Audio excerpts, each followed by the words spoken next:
আসসালামু আলাইকুম, আশা করি আপনারা ভালো আছেন। বাংলাদেশের জামাতের আমির কর্মজীবী মহিলাদেরকে পতিতা বলছে। এইটা নিয়ে পুরা বাংলাদেশ গরম, সেই গরম ভূমিকম্প আন্তর্জাতিক কমিউনিটিতে ছড়াই গেছে। কারণ জামাতের আমির তো ইসলামিক দল করে। হ্যাঁ হ্যাঁ, বাংলাদেশে তো জঙ্গি হয়ে যাইতেছে। মহিলাদেরকে ঘর থেকে বাইরে হতে দিবে না, মহিলাদেরকে পতিতা বইলা ফেলছে। সবার উদ্দেশ্যে একটা কথা বলি, জামাতের আমির এ ধরনের কথা বলতে পারে না। উনি শিক্ষিত মানুষ, অন্য অনেক রাজনৈতিক দলের বড় বড় নেতাদের চেয়ে অনেক বেশি প্রজ্ঞা নিয়ে কথা বলে, দূরদর্শিতা নিয়ে কথা বলে। কথা বলার সময় চিন্তা করে হোয়াট হি উইল সে। অতএব উনি ওনার ওই যে টুইটারে যে স্টেটমেন্ট জনগণের কাছে প্রোপাগন্ডা ছড়ানো হচ্ছে বা সাইবার বুলিং করা হচ্ছে, ইন্টারন্যাশনাল কমিউনিটির কাছে তাকে হেয় প্রতিপন্ন করা হচ্ছে, দিস ইজ টোটালি ষড়যন্ত্র। এই যে ষড়যন্ত্রের সাথে জড়িত হচ্ছে বাংলাদেশের ডিপ স্টেটের লোকজন। তো এরা তো অনেক বড় নেটওয়ার্ক। সো এই নেটওয়ার্ক সম্পর্কে আমজনতা তো আপনারা বুঝবেন না। তবে এটুকু আপনাদেরকে বলি, ভারতীয় আগ্রাসন বাংলাদেশে গত 20 বছর না 50 বছর ধরে চলতেছে এবং ইসলামী মূল্যবোধ বাংলাদেশে দাঁড়াইতে দিবে না। এই যে শাহবাগীরা জামাতের বিরুদ্ধে কালকে আমিরের বিরুদ্ধে ঝাড়ুটাড়ু নিয়ে আসছে, সেখানে দেখলাম জাতীয়তাবাদী শাহবাগী ছাত্রদলের পোলাপানো আছে, যারা গত 17 বছর ছাত্রদল খাইছে, যুব দল খাইছে, মহিলা দলও কিন্তু শেষ। লাউ লাউ লাউ সালাম সালাম, মহিলা দলের কোনো কাম নাই, কোনো ইনোভেশন নাই। 50% মহিলা ভোটার কিন্তু বিএনপির সাথে নাই এখন। ওদিক দিয়ে জামাতের মহিলারা বাসায় বাসায় গিয়া এই ভোটগুলা আপনার সুইচ মানে তাদের পক্ষে নিয়ে নিছে। এটা হচ্ছে রিয়ালিটি। এখন আপনি আপনার নমিনেশন দেওয়ার ক্ষেত্রেই তো ধ্বংস করে দিচ্ছেন পার্টিকে।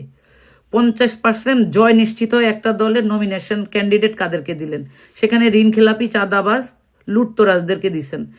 ও তাদের প্রতিদ্বন্দ্বী হচ্ছে এমন একজন ব্যক্তি যাদের কোনো ব্লেম নাই সমাজে, যারা ভালো মানুষ। তাহলে মানুষ কি জেনে শুনে ভালো মানুষকে ভোট দিবে না চাঁদাবাজকে ভোট দিবে? আপনার ওই প্রতীক দিয়ে তো এখন দুনিয়া চলবে না। বাংলাদেশ জাতীয়তাবাদী দল, শহীদ জিয়ার আদর্শের যে জাতীয়তাবাদী দল, ওই জায়গায় আসতে হবে। ওই জায়গায় আইসা যদি তারা সরকার গঠন করে আলহামদুলিল্লাহ। কিন্তু এই যে শাহবাগী চেতনাদের খপ্পরে পড়া দলকে স্যাবোটাইজ করা হচ্ছে এবং জামাতের আমিরের বিরুদ্ধে ছাত্র সংগঠনকে লেলায় দেওয়া হয়েছে পুরা বাংলাদেশে, this is totally useless for our party, also for Bangladesh. হাদিকে কারা মারছে? কালচারাল ফেসিস্টরা মারছে, আধিপত্যবাদের দালালরা মারছে, ডিপ স্টেটের গুন্ডারা মারছে, বাংলাদেশের গোয়েন্দা সংস্থার সাথে যারা জড়িত। এই কথাগুলো বললে আজকে দেশে থাকলে এই কথাগুলো আমি বলতে পারতাম না, মেবি আমাকে মাইরা ফেলতো। This is the fact. এবার নির্বাচনে বাংলাদেশের মানুষ এটুকু অন্তত আপনারা তো বুঝেন, গত 18 বছর হাসিনা বাংলাদেশে ইসলামী মূল্যবোধ দাঁড়াইতে দেয় নাই। মামুনুল হকের মতো ইসলামী স্কলারদেরকে ডান্ডা বেড়ি দিয়ে কোর্টে উঠানো হয়েছে, জঙ্গি বানানো হয়েছে। মাওলানা সাইদি সাহেবদেরকে খুন করা হয়েছে, তারপরে আজহারি সাহেবকে দেশান্তর করা হয়েছে। আপনারা এগুলো তো বলেন নাই, রাইট? তো ওই জায়গা থেকে জামাত সহ অন্যান্য ইসলামিক দলগুলো ঐক্যজোট হয়ে এখন রাজনীতির মাঠে আছে এবং তারা ভালো করতেছে। এটা কারা সহ্য করছে না?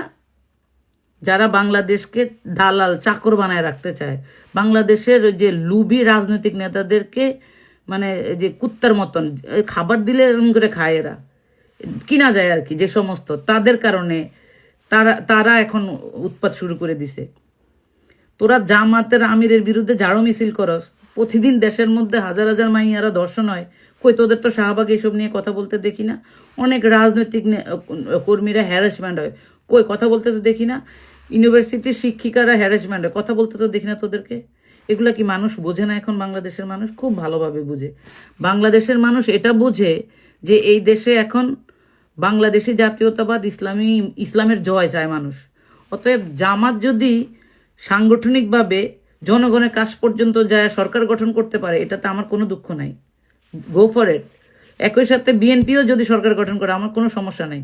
কিন্তু আমার দলের যে ক্যাম্পিং স্ট্র্যাটেজি, আমার দলের যে শত্রুপক্ষকে মোকাবেলা করার strategy, that's make us sick. ঠিক আছে? আমাদের দালাল, রাজাকার, গুপ্ত সব বলেন, সমস্যা নেই, কিন্তু আওয়ামী লীগ তো আর বলতে পারবেন না। কারণ আওয়ামী লীগের 17 বছর আওয়ামী লীগের বিরুদ্ধে আমরা কথা বলছি, রাইট? তো আমি প্রবাসী ভোটারদেরকে বলবো, আপনাদের বাড়িতে মা বোনদেরকে বলবেন এলাকার যোগ্য ব্যক্তিকে ভোট দিতে। কোনো ওই প্রতীকের আবেগের কথা ভুলে যান আপনারা। এই দেশে ইসলামের জয় হইতে হবে, এই দেশে জাতীয়তাবাদ থাকতে হবে, সব ধর্মের মানুষের সমান সম্মান থাকতে হবে। কোনো সংখ্যালঘুদেরকে নিয়ে যেন কাঠ খেলা না হয়, সেদিকেও খেয়াল রাখবেন। ধন্যবাদ সবাইকে।